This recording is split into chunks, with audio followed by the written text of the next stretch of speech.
What do you want in life? What's my purpose in life? Why am I here? What do I love? What am I passionate about? How many people can genuinely answer, this is my purpose in life? Very, very few people.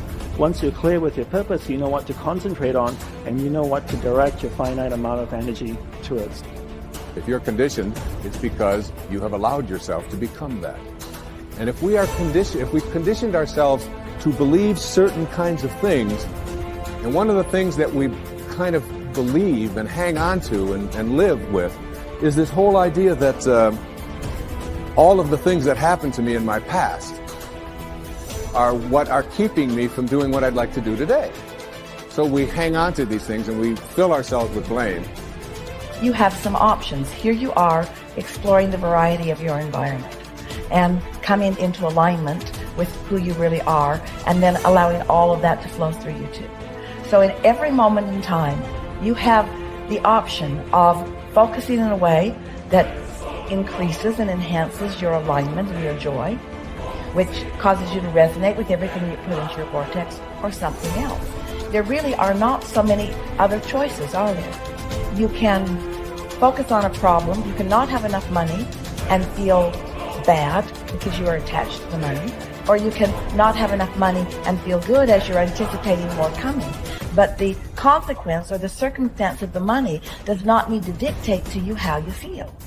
That is the problem with getting attached to something that you can't control, is that it leaves you like a puppet with no strings. It's about not putting your attachment in all the wrong places, not putting it in what is temporary, but putting it in what is steady. And then in that steady attachment or alignment, then you can just flow it to whatever is currently in your now, flowing through your experience. You can't give away what you don't have. People who are not good at giving away love can't give away love because they don't have it to give away. If I want to give you a dozen oranges, I can't give you those dozen oranges unless I go out and pick up 12 oranges someplace. Otherwise, all it is just empty rhetoric. And the same thing is true of virtually everything in your life. You can't give away love for others if you don't have love in here to give away. If what you have in here is contempt, if what you have in here is anger, if what you have in here is fear, then these are the things you're going to be giving away in your life. Every one of you are drawing a picture with your life.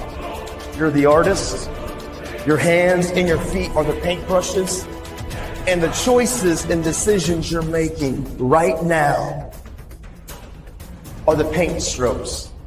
You can paint whatever picture you want to paint. You can become whatever you want to become. But your choices and decisions that you're making right now matter. You got to have the grit and the tenacity to push forward and give it a little bit more than what you have right now. Don't wait for the perfect timing. The perfect timing is never going to come because there's no such thing as perfect. There's never going to be a day where you wake up and you're like, this is the perfect day for me to finally change. All the things have lined up. My inbox is completely clear. I have nothing to do today. There's no distractions. The kids are finally perfectly on their own. Oh my gosh, my husband or wife is finally perfect on their own. Everybody is healthy around me. Everything is just perfect. The day is sunny and bright. And oh my gosh, look at all this gold that just happened to appear in front of me. It's not going to happen like that. You need to say, okay, there is never going to be a perfect time, so you need to set a D-Day. Literally, a day in which you say, that's the day. And then you need to marshal all of your motivation, all of your ability to learn and develop skills as fast as you can before that day. But when that day comes, that's D-Day. That's the day that you go. That's the day that you quit. And that has to be a real date for you. I mean, mark it on the calendar. That's the day you quit the thing. That's the day you walk out. That's the day that you leave that situation that is not healthy or satisfying or good for you or your soul or the people around you. That you have to have that date. It has to be scheduled or you'll never do it. You'll just keep saying, oh, you know, one day things are going to be... You know the people who say one day, they end up at the end with a collection of days that were so far from perfect that they're in a state of misery now. They never landed in the land of their dreams because they were always marching in something that was miserable to them, right? At some point, The only way that life changes is that you change your course. And don't wait for a perfect day. So what's your date? People who earn large incomes aren't lucky, and they're not crooks as those without money are so fond of pretending, nor are they endowed with more brains or talent necessarily than their friends and neighbors, nor are they privy to occult secrets, and only a very few were lucky enough to have had rich fathers or grandfathers. Most of the people earning the big incomes today started the same way you and I did, and most other people.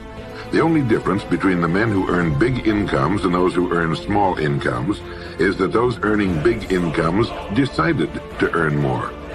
They're the people who made it their business to earn more. You see, people do what they make up their minds to do. So get rid of the ancient superstition once and for all that people who earn big money are special people, are lucky, or get the breaks, or had money to begin with, or knew someone, or are smarter, or anything else. These are alibis. They can all be disproved 1,000 times.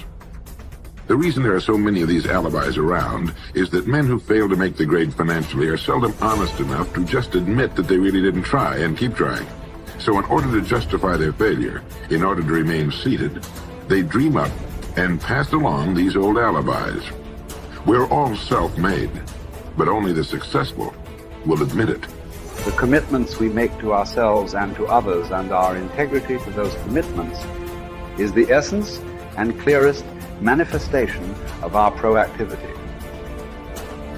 It is also the essence of our growth through our human endowments of self-awareness and conscience. We become conscious of areas of weakness, areas for improvement, areas of talent that could be developed, areas that need to be changed or eliminated from our lives. Then, as we recognize and use our imagination and independent will to act on that awareness, making promises, setting goals, and being true to them, we build the strength of character, the being that makes possible every other positive thing in our lives. It is here that we find two ways to put ourselves in control of our lives immediately. We can make a promise and keep it, or we can set a goal and work to achieve it. As we make and keep commitments, even small commitments, we begin to establish an inner integrity that gives us the awareness of self-control and the courage and strength to accept more of the responsibility for our own lives. By making and keeping promises to ourselves and others, little by little our honor becomes greater than our mood. The power to make and keep commitments to ourselves is the essence of developing the basic habits of effectiveness. Knowledge, skill, and desire are all within our control. We can work on any one to improve the balance of the three. As the area of intersection becomes larger, we more deeply internalize the principles upon which the habits are based and create the strength of character to move us in a balanced way toward increasing effectiveness in our lives. Get stronger. You can develop the muscle. You can develop the courage muscle. You can develop the inspiration muscle. You can develop the dedication muscle. You can get stronger. There isn't anybody here that can't get stronger. Next time we see you, may not even recognize you. How strong you're going to be able to become in language, in style, and personality, the ability to cope, the ability to handle with anything that happens, no matter what happens. And the third one is get better. We can all get better. I've gotten better. First talk I gave, I stood up, my mind sat back down. But here's the secret to my success. I stood up and did it again. Stood up and I did it again. And I did it again, and I did it again all those many years ago. I did it when I was scared, and I did it when I didn't want to, and I did it when I was ill. And I did it when it didn't work well, and I did it when they didn't appreciate it, and I didn't a lot of times when I didn't know much what I was doing. I just did it anyway. And now all these years later, I'm asked to walk on this stage with the greatest introduction I've ever had, greatest response and welcome I've ever had, the greatest opportunity I've ever had to touch this many lives with a mixture of words and heart and soul. I got better. I got better day by day and week by week and month by month, and I'm asking you to do the same thing until you can develop a long arm and a long reach, until you can develop influence that won't quit. Touch people next year you couldn't touch this year. Touch people now you couldn't touch before. Conduct a meeting now you couldn't conduct before. Heart and soul now mixed in there that wasn't there, missing before. I'm asking all of you to get better in spite of the winters, in spite of the downturn, the money downturn, the social downturn, the personal downturn, whatever it is. Just get stronger. Get better. The key is not to wish for a better winter, The key is to wish for more strength, more wisdom, more courage, get better, get wiser, get stronger.